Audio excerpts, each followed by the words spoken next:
Fear is one of the most powerful emotions we have. It can control us for good or bad, depending on how we use it. But most people let fear control them instead of the other way around. And this leads to all kinds of problems in their lives. In this video, I'm going to talk about what fear is and how it works. Then, I'll teach you how to take advantage of it so that it can work for you instead of against you. So, the first thing we need to understand about fear is that it's not an emotion we experience when there's actually something to be afraid of. That's what most people think, but that's not true. Fear is just your brain's way of thinking there might be something to be afraid of. It's based on your beliefs and your expectations about what might happen in the future.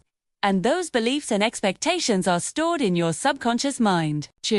Subconscious mind is like a computer that has a hard drive filled with all kinds of information. This information includes memories, beliefs, values, and all the things that make you who you are. Most of this information was stored in your subconscious mind when you were very young, and it's still there. All the experiences you've had since then have been filtered through that information. So if something reminds you of something that happened in your past, especially during childhood, you'll feel the same emotions as you did back then. And that's how fear works. It's just your brain's way of telling you that something reminds you of something else that happened in the past and that you felt afraid of. Now, the problem is that most people don't realize this. They think that they're actually experiencing something real when they feel afraid, so they try to fight the fear or avoid the things that make them feel afraid. But by doing that, they keep the fear alive. It's like trying to push a ball away with your foot. The harder you push, the harder it gets.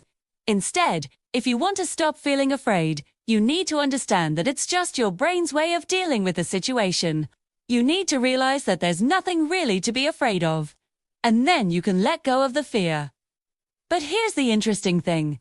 Your brain can't tell the difference between something that's real and something that's not real.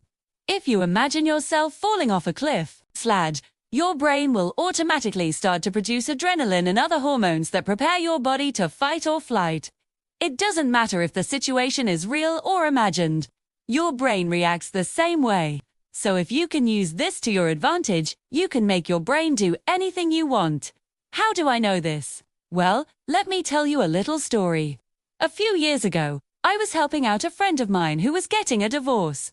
She was going through a very difficult time, and she was feeling very afraid and anxious. Suggested that she try using visualization to calm down. Visualization is basically a form of imagination. So I told her to imagine herself as if she was on a beautiful tropical island.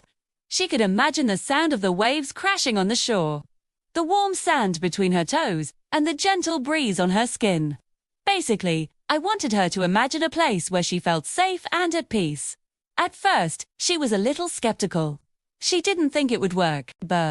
She was desperate to find something that would help her feel better, so she gave it a try. As she started to imagine herself on the island, she began to feel the tension leaving her body. Her heart rate slowed down, her breathing became more relaxed, and she felt a sense of calm wash over her. It was almost as if she had actually been transported to the island. As she continued to practice visualization, she found that she was able to access this calm place whenever she needed it. She used it whenever she was feeling anxious or stressed, and it always worked. Eventually, she didn't even need to imagine the island, she just had to think about it. And the amazing thing was that this calm feeling would spread to the rest of her body. It was as if her body knew that she was imagining herself in a safe place, even though her mind was still racing. One day, she was feeling so stressed that she decided to try something new.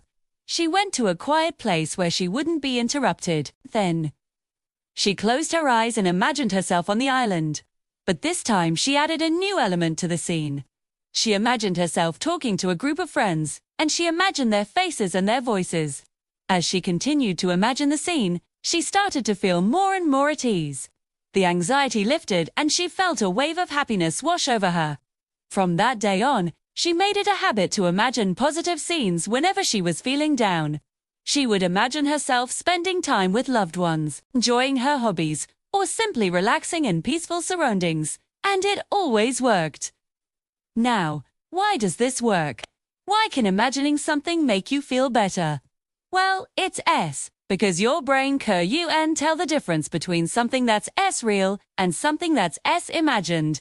If you imagine yourself falling off a cliff, your brain will automatically start to produce adrenaline and other hormones that prepare your body to fight or flight. Doesn't matter if the situation is real or imagined, your brain reacts the same way. So if you can use this to your advantage, you can make your brain do anything you want. In my friend's case, she was able to trick her brain into feeling calm and at peace by imagining herself in a peaceful place. When she imagined herself talking to friends, her brain released chemicals that made her feel happy and relaxed. By doing this, she was able to overcome her anxiety and feel better. Here's another example. A few years ago, I was coaching a client who was preparing for an important presentation at work. He was very nervous about the presentation, so I suggested that he use visualization to calm down. I told him to imagine himself giving the presentation and to visualize the audience responding positively to his message. At first, he was a little resistant. He thought it was a silly exercise, but he eventually agreed to try it. As he started visualizing himself giving the presentation, he began to feel more confident and less nervous. He imagined the room filled with attentive listeners, and he saw himself as a capable and charismatic speaker. With each visualization, his confidence grew, and he started to feel excited about the presentation. On the day of the presentation, he took a few moments to visualize himself giving a successful presentation, and when he stepped onto the podium, he felt calm and focused. He delivered the presentation with ease and confidence, and the audience responded with enthusiasm. Afterwards, he received positive feedback from his colleagues and boss. He was amazed at how visualization had helped him overcome his nerves and deliver a successful presentation. From that day on, he made it a habit to visualize himself succeeding in his public speaking engagements. And he continued to improve his skills as a speaker. So these are just 2 examples of how visualization can be used to overcome fear and achieve success. Visualization is a powerful tool that anyone can use to improve their mental health and achieve their goals. If you're struggling with fear or anxiety, I encourage you to try visualization. It just may surprise you with how much it helps. Now, if you want to learn more about how to use your mind to create the life you want, I highly recommend checking out the resources provided. There's a lot of information there that can help you become the person you want to be. And if you're ready to take the next step, please consider booking a session. I'd be happy to talk with you and see how I can help you. Thanks for watching, and have a great day.